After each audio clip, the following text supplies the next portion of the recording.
सम्मानीय सभापति महोदय, पूज्य गुरुजी गुरुमा वृंद, एठारे उपस्थित थिबा मोर छोट और बड़ भाई और भौणी माने, आज यही पवित्र दिवस विषय में मते किछि कहबाकू अनुमति मिलिथिबारु निजकू धन्य बोली मने करूची।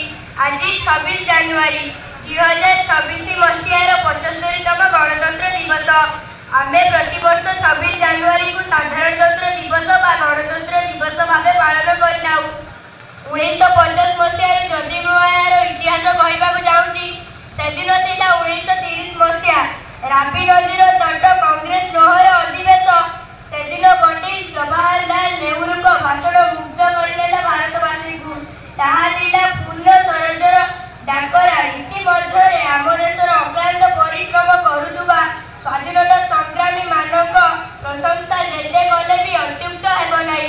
सेतिमध्यरु आमर जातिर पिता मोहनदास करमचंद गांधी, सुभाष चंद्र बोस, जगत सिंह, लाल लजपति राय, रानी लक्ष्मीबाई, सरदार वल्लभ भाई पटेल, लाल बहादुर शास्त्री एमिति बहुत वीर मानकर अवदान रही भारत स्वाधीन करिबारे।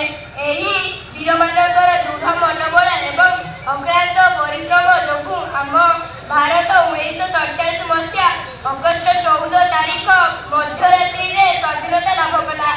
आमे 1947 मसीहा अगस्ट 15 तारीख को आमर प्रथम स्वाधीनता दिवस भावे पालन कलु।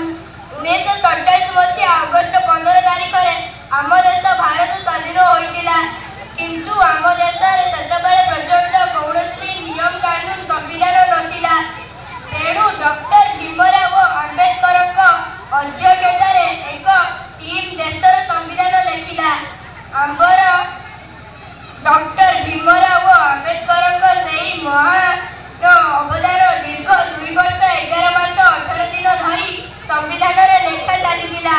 शेष 1949 मसीहा नवेम्बर 26 तारीख में संविधान लेखा शेष होता, किंतु आमर संविधान 1950 मसीहा जनवरी 26 तारीख में स्वीकृति लाभ कला।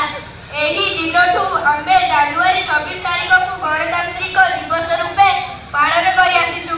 गण अर्थात लोक, तंत्र अर्थात शासन। सेही दिनठू आम देश भारत को आमे सर्वनिरपेक्ष